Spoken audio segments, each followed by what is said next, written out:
C'est toujours un énorme plaisir de vous retrouver, mesdames et messieurs. Merci de faire confiance à Sur leur pas. Merci de faire confiance à GRM Sport News. Retrouvez-nous sur Facebook, Instagram, ainsi que YouTube. Je suis Christopher Chitamba, journaliste spécialisé dans les questions des sports.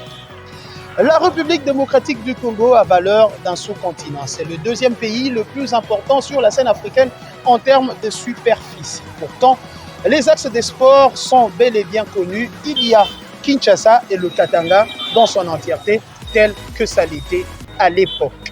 À ce jour, la province du Katanga est subdivisée en 4. Le Haut-Katanga est bien évidemment bien parti en Ligue nationale de football première division avec 5 représentants. On y compte les éternels rivaux Mazembe et Lupopo. Il y a aussi les Kamikazes de Lubumbashi Sport, l'équipe des Salésiens de Don Bosco et la jeunesse sportive pour Bazalo. Des 4 provinces démembrées, une seule est en train de suivre les pas du Haut-Katanga. Il s'agit du Lualaba.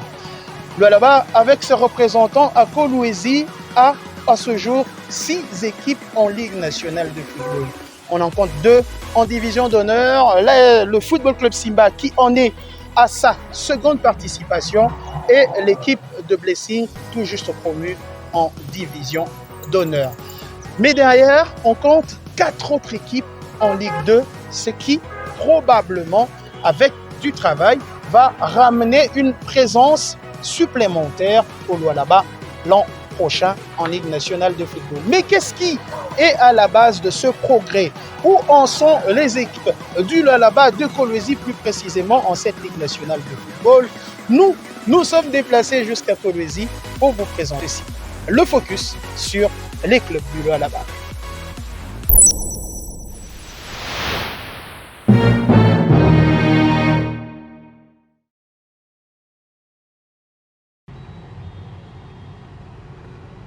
Situé dans le sud-ouest du pays, le nom de la ville de Kolwezi évoque immanquablement les richesses minières dont la province est dotée.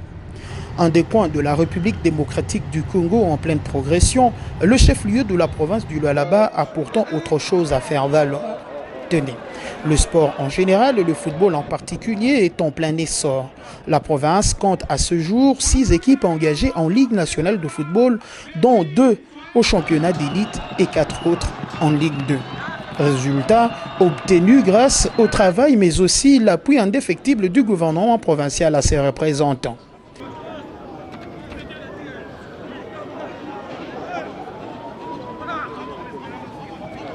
Ce qui est à la base de remontée rapide, c'est le travail.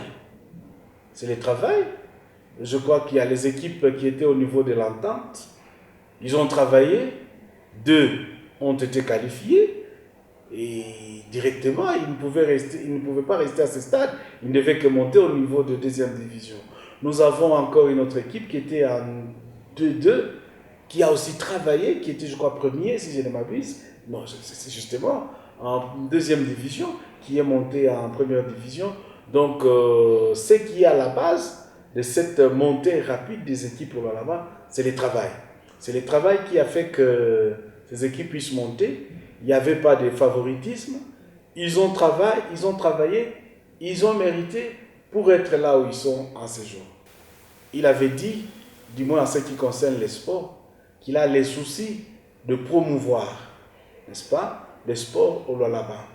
Comme dans son programme, le sport n'a pas été oublié. Voilà pourquoi nous sommes là chaque fois qu'il y a un besoin et nous sommes à ses côtés pour dire, monsieur le gouverneur, voilà, nous avons besoin de ceci ou de cela pour que nos équipes puissent se présenter au niveau des championnats et à tous les niveaux.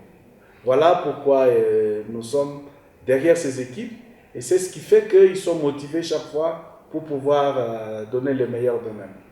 Il leur faut donc un cadre propice pour permettre à ces jeunes de bien s'exprimer. Ainsi, 6 années après sa fermeture pour réhabilitation, le grand stade du Lualaba ouvre à nouveau ses portes. La bâtisse porte le nom de son précurseur, Dominique Diour, premier gouverneur de la province du Lualaba qui lançait le projet dans les années 1960. D'ailleurs, une stèle avec son buste est posée à l'entrée du stade, bien en évidence. Le gouverneur de province, Richard Mouyège, l'a dévoilé en compagnie de la famille de Dominique Diour d'heureuse mémoire. Devant Un parterre des invités de tous bords, le gouverneur promet de lancer dans les prochains mois un nouveau projet de construction d'un stade moderne.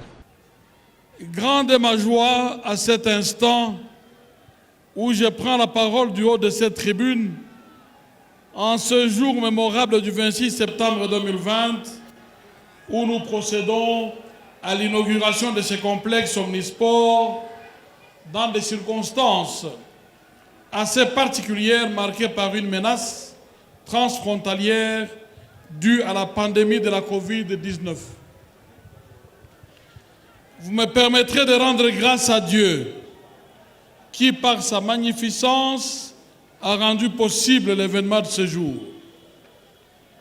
Je voudrais envoyer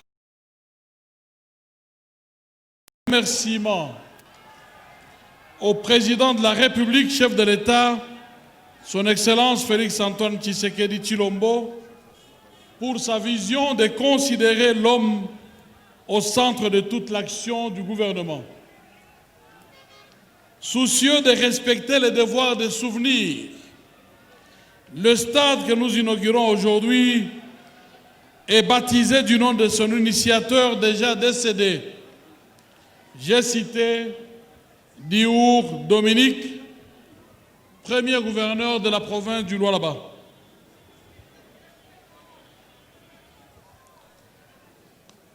La province que nous dirigeons aujourd'hui lui restera toujours redevable. Et pour l'immortaliser, nous avons fait poser à l'entrée son buste qui a été réalisé de main de maître par le célèbre sculpteur congolais d'heureuse mémoire, Maître Liolo. C'est parmi ses dernières œuvres. Honorables, distingués invités, mesdames et messieurs, l'inauguration de ce stade n'est qu'une préfiguration du vaste programme que nous avons pour ce quinquennat en vue de soutenir les sports.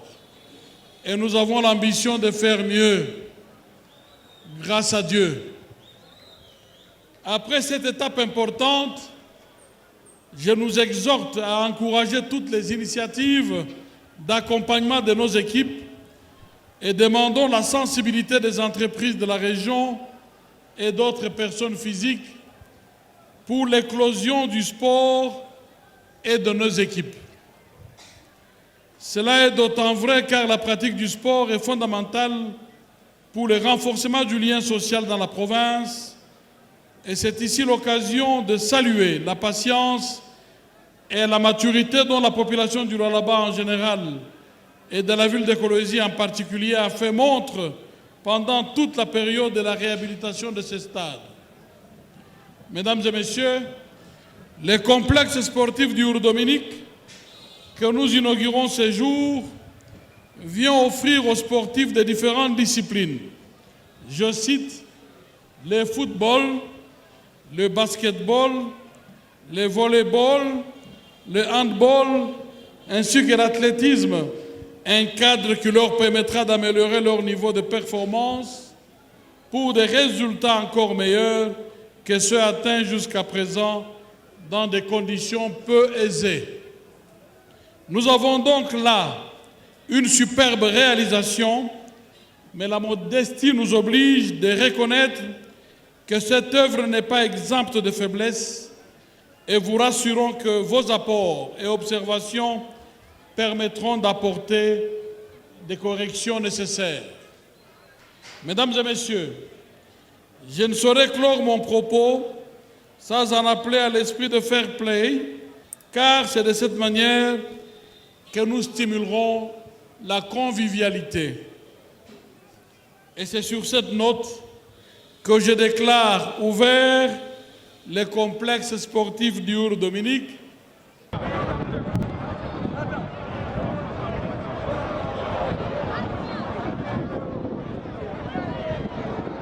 En attendant, le stade Diour offre la possibilité, pas seulement aux footballeurs, mais aussi aux athlètes, basketteurs et autres disciplines connexes, de parfaire leur art.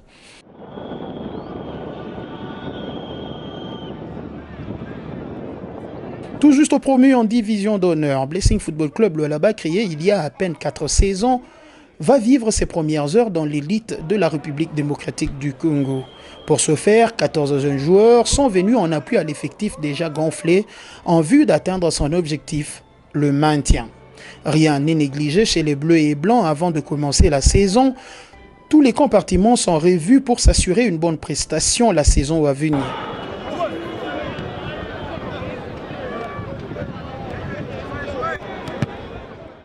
Dirigé par Jacques Mwamba, vice-président de la Ligue de football du Katanga, l'Assemblée générale élective porte à la tête de l'équipe Jean-Marie Chizaïnga, jusque-là tuteur de la marque Blessing. Il était candidat unique à son poste, voté aux côtés de ses autres collaborateurs, M. Sassera ou encore Patrick Kaïssa, premier membre conseiller. Le nouvel homme fort de Blessing Lualaba vient avec un projet bien arrêté, ambitieux, incluant les territoires de la province. Nous vous remercions sportivement de votre présence à ces assises de Blessing Lualaba. Cette assemblée générale extraordinaire qui s'est tenue à l'aune du démarrage de la 26e édition du championnat de la Linafoot marque le début d'une ère nouvelle pour notre club. En effet, Blessing Lualaba FC, le dernier de la grande famille Blessing, est devenu quelques 4 ans après sa création, le fer de lance de cette grande famille sportive et participe cette saison pour la première fois au championnat d'élite de notre pays. Cette montée en division d'honneur a été rendue possible grâce aux efforts conjugués de tous. C'est ici l'occasion de remercier vivement le gouvernement provincial du Lualaba et le leadership qu'incarne le gouverneur Richard Muyej-Mangelsmans pour le soutien indéfectible nous apporté dans la conquête du titre de champion de la division 2 de la Linafoot zone centre-sud. Il convient également de remercier les dirigeants de la commission de gestion de la Linafoot pour leur impartialité et objectivité dans l'organisation du championnat de la deuxième division auquel nous avons pris part active en terminant sur la première marche de notre zone de développement. Que les joueurs, membres du staff technique et dirigeants du club acceptent également nos sincères remerciements pour leur dévouement et sacrifice, sans quoi nous ne serons pas ici aujourd'hui. La tenue de cette assemblée générale extraordinaire est dictée par notre souci de faire de Blessing FC un des clubs phares de la province et pourquoi pas de la République démocratique du Congo. Sans pour autant être prétentieux, notre club veut se doter les moyens de réussir sa première saison dans l'élite et jouera donc le maintien cette saison avant d'envisager jouer le rôle de premier plan dans les années à venir. Blessing FC Lualaba mettra un point d'honneur à participer à la Coupe du Congo de football autant que possible. Nous envisageons dans un délai raisonnable de doter le club de ses propres infrastructures, entendez un siège social digne d'un club moderne, un centre d'entraînement équipé et pourquoi pas un stade. Notre projet est également celui de développement du football lualabais en partant de la base. Voilà pourquoi nous envisageons non seulement la création d'un centre de formation dans la périphérie de Kolwezi, mais aussi de mettre sur pied des équipes d'âge dans les territoires de la province afin de servir de pépinière à notre football. Notre objectif est d'ouvrir le Lualaba au monde du football en signant notamment un partenariat avec un club européen de première division afin d'offrir des débouchés à nos jeunes talents. L'assemblée de ce jour permet donc au club de se doter d'un comité sportif à même de lui permettre d'atteindre des objectifs qui s'est assignés à court, moyen et long terme. Nous remercions donc les membres de l'Assemblée pour avoir procédé en toute responsabilité au réaménagement du comité sportif et leur implication dans la réussite de ces assises. Je vous remercie.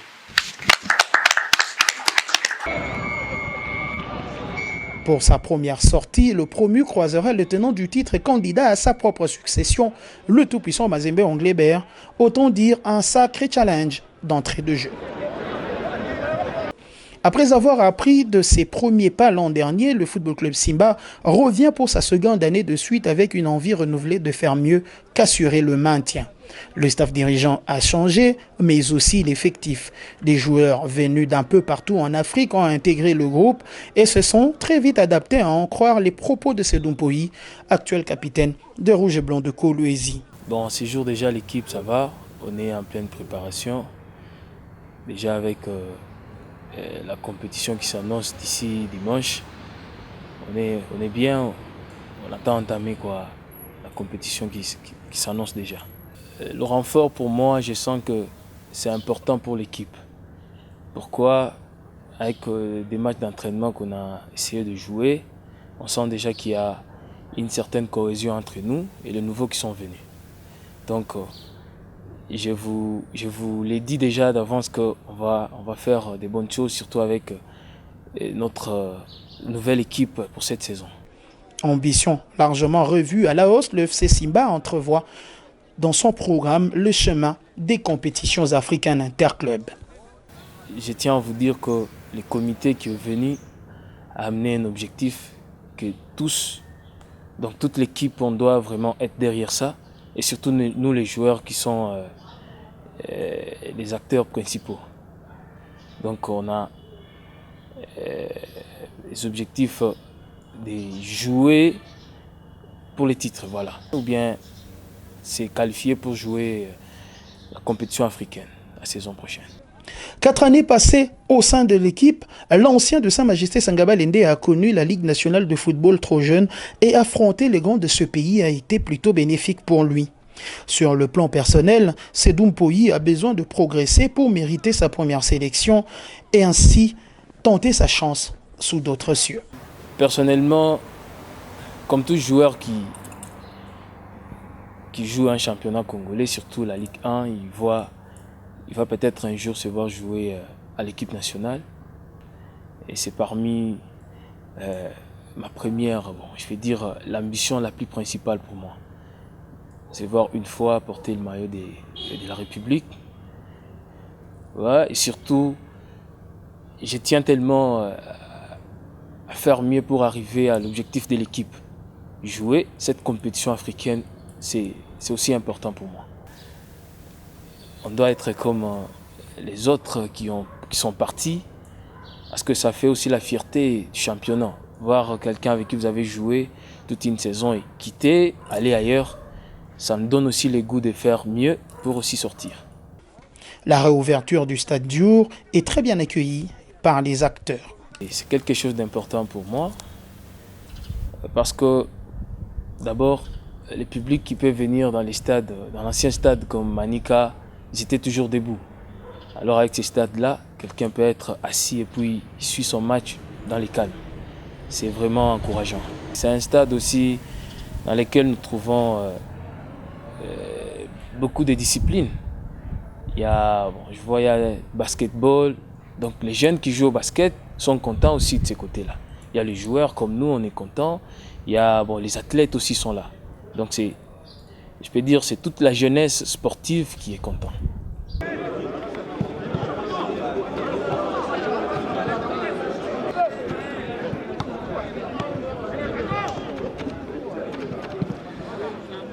Par ces deux représentants, la province du Lualaba s'attend à accueillir dans son stade nouvellement inauguré l'une des deux compétitions africaines. Pour voir une compétition ici, une compétition africaine ici chez nous, il y a des préalables. Il faudrait qu'au niveau de la FECOFA, n'est-ce pas, qu'ils viennent ici et voir si les conditions sont réunies pour pouvoir jouer justement une compétition africaine chez nous. Mais ça, c'est ce que nous rêvons. Nous rêvons cela et nous pensons que ça va arriver. Si au niveau de la FECOFA ou au niveau de la FECOFA, on arrive justement à retenir notre stade pour accueillir justement une telle manifestation, ça ne peut que nous réjouir et nous ne pouvons pas refuser. Le Lualaba est en marche en sport. Le Lualaba est là et prêt pour tout. quand vous parlez de l'ambition qu'a Simba aujourd'hui, Simba ne veut pas seulement se maintenir, mais Simba veut occuper une place de choix, n'est-ce pas? Il y a aussi les autres équipes qui sont en deuxième division. Ils ne vont pas se laisser là où ils sont, mais ils veulent aussi monter. Nous avons des équipes, je crois que Simba et Blessing, c'est des équipes, avec elles, je pense que nous pouvons faire des exploits pour arriver à arracher cette compétition. Donc, rêver, ce n'est pas interdit, et nous allons travailler comme c'est le cas. Vous-même venez de le dire, nous avons monté, il y a une montée, et avec cette montée, Simba et Blessing peuvent faire en sorte que nous puissions arracher justement cette compétition au niveau où être qualifié à ce niveau-là.